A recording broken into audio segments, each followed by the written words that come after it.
এই দেখো জানালাটা খুললাম, আর এই যে বাইরের দিকটা, এই দেখো কত বৃষ্টি হয়েছে কালকে, একবার দেখো তোমরা। ওদিক দিয়ে মোবাইলটা যাচ্ছে না ওই পাশে। এই যে দেখো কত জল। এটা আমার পাশের বাড়ির জায়গা, যদিও এটা আমাদের না, পাশের বাড়ির। তো দেখো কত জল জমা হয়ে আছে নিচে। আর এটা কিন্তু একটা বাগান। এই যে এই দেখো এখানে রয়েছে কুঁদরির গাছ, এটাকে আবার কেউ কেউ তেলাকুচুও বলে, আরও কিছু নাম রয়েছে কি না জানি না। এই দেখো ঘুম থেকে উঠে ফার্স্ট আমি এই জানলাটাই খুললাম, কারণ প্রচুর ইচ্ছে করছিল যে একটু সবুজ কিছু দেখি, তার জন্য। আমি শুয়ে শুয়েই দেখছি সায়ন রেডি হচ্ছে পড়তে যাওয়ার জন্য। এই দেখো জামা প্যান্ট পরে নিয়ে এখন আধা ঘন্টা কিন্তু ও সাজুগুজু করবে। আমি না একবার ভাবি যে আমার থেকেও আমার ছেলেটা কি করে এত বেশি স্কিন কেয়ার করে আর এত নিজের যত্ন বেশি রাখে। প্রচুর সাজগোজ করে কিন্তু সায়ন। রাতের বেলায় যতই রাত হোক, ও পড়াশোনা করতে করতে যদি 12টাও বাজে, বা ঠান্ডা গরম যত রাত হোক, বা শীত গরম বর্ষা নেই, সব সময় নিজের মুখটাকে ভালো করে ধুবে, তারপর একটু অ্যালোভেরা জেল লাগাবে, লাগিয়ে তারপর কিন্তু ও শুতে আসে প্রত্যেকটা দিন। আগে তো আরও ছিল, আগে জামা প্যান্ট খুলে নতুন জামা মানে আরেকটা কাঁচা জামা প্যান্ট পরে তারপর স্যান্ড অ্যান্ড স্প্রে করে তারপর আসতো শুতে। তাই এখন সায়ন বেরিয়ে পড়বে, যাচ্ছে পড়তে। আর আমি এই ইয়ারফোনটা নিতে না বলি ওকে, তবুও নিয়ে যায়, প্রতিদিন না বলি নিয়ে যায়, কারণ এতটা রাস্তা যাই, আমি কানে গুঁজে গান শুনতে শুনতে যাব, সেটাই বলে। আর এখন দেখবে সায়নের কীর্তি, ও আমাকে প্রণাম করবে, প্রণাম করে বেরিয়ে যাবে। এই দেখো আমি কিন্তু বিছানায় হেলে বসেছিলাম, তো এই যে সায়ন চলে গেল পড়তে। চলো উঠি, আমিও পরে ক্যামেরা অন করবো। শুভ সকাল বন্ধুরা, কেমন আছো সবাই? আশা করি সবাই ভালো আছো, আমিও অনেক ভালো আছি। তো সকালবেলায় স্নান ধান করে সমস্ত কাজকর্ম সেরে চলে আসলাম ফুল তুলতে ঠাকুরের, কারণ ফুল তুলে পুজোটা দিয়েই শুরু করতে হবে দিনটা, সেই জন্য চলে এসেছি। আর এই যে আমার ধুতরা ফুলের গাছটা, এই দেখো ধুতরা হয়েছে কিন্তু। এই যে বৃষ্টির জন্য ফুলগুলো একটু দেখো বৃষ্টির জল পড়ছে, বৃষ্টির জন্য ফুলগুলো একটু নেতিয়ে গেছে, কিন্তু ফুল কিন্তু বেশ কয়েকটাই রয়েছে। এই যে একটা, এই যে, আর ধুতরা ফুলের গাছটার মধ্যে এই যে কাকরোল গাছ হয়েছে। দেখো কাকরোল গতবার দেখেছিলে তোমরা আমার গাছে কত কাকরোল হয়েছিল, তো এইবারও এই যে কাকরোল গাছ কিন্তু হচ্ছে। দেখি কত কাকরোল হয় কি হয়, তোমাদের সাথে তো পুরোটাই শেয়ার করবো।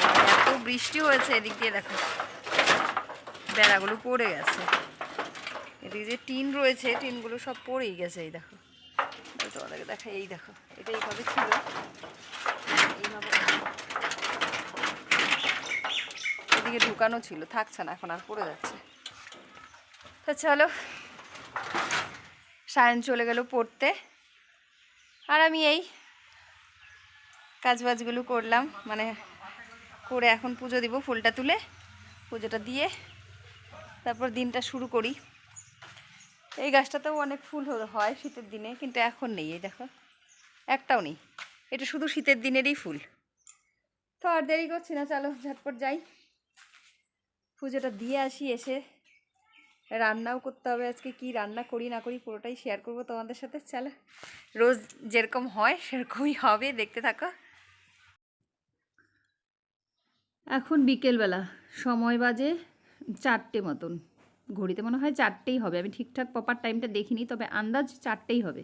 এখন আমি চলে এসেছি এখানে ঘরদোরগুলো ঝাড়ু দিতে, কারণ দোকানটা একবারে পেতে এসেছি, এসে তারপর দোকানটা পেতে সব কিছু রেডি করে রেখে আসি ঘরে। এসে দুপুরবেলা খাওয়ার বাসন থাকে সেগুলো মাজলাম, প্রতিদিনেই এটা করি আমি।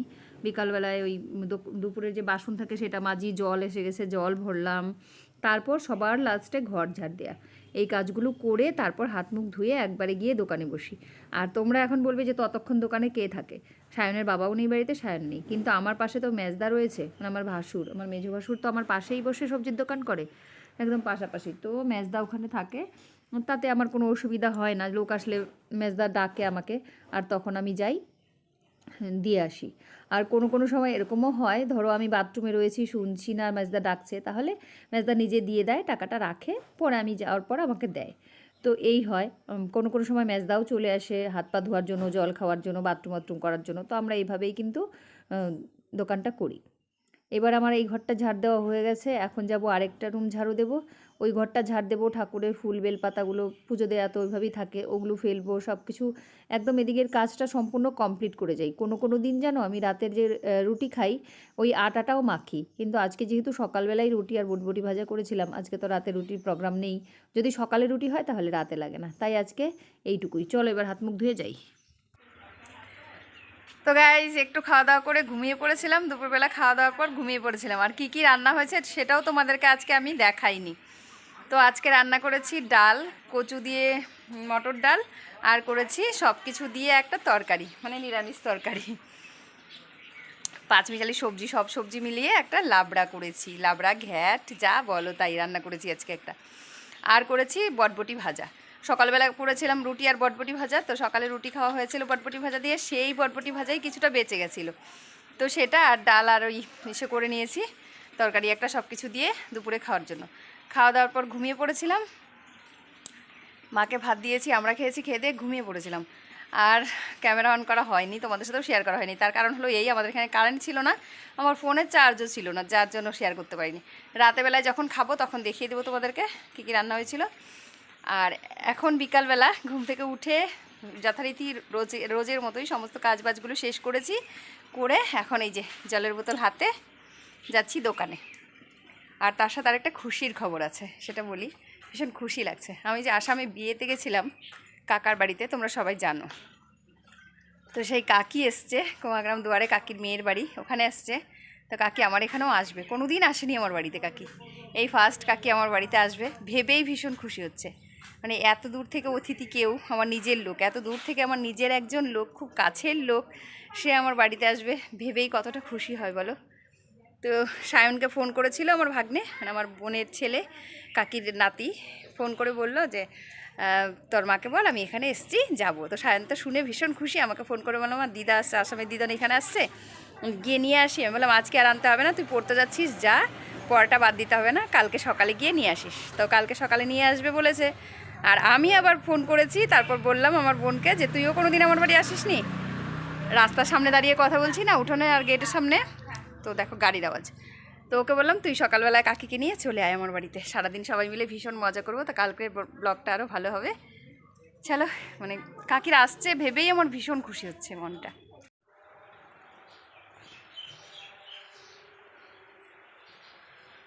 শুভ সকাল বন্ধুরা।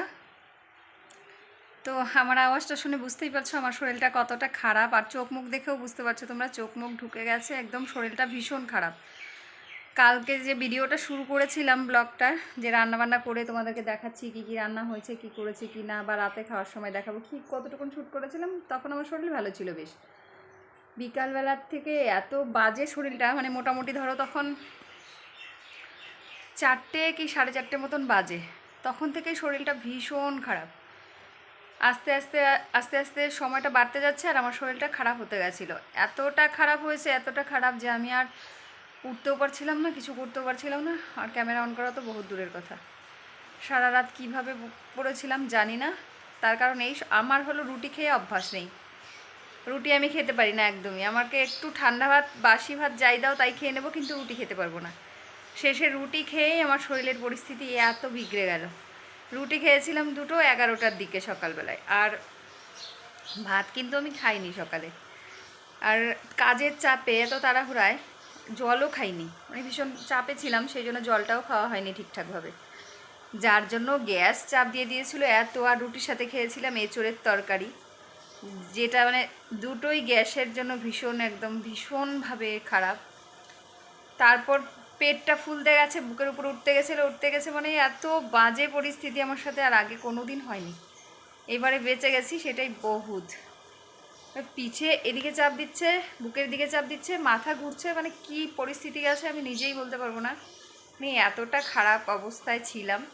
আজকে এখন সকালবেলা, এখন বাজে 7:18 পুরোপুরি ঘড়িতে, এখন আমি এখন বিছানায় উঠে ব্রাশটা করে ঘরদোরটা একটু ঝাড়ু দিয়ে আবার শুয়ে আছি, মানে হালকা হালকা জ্বর আসছে মনে হচ্ছে, শরীরটা এত খারাপ লাগছে।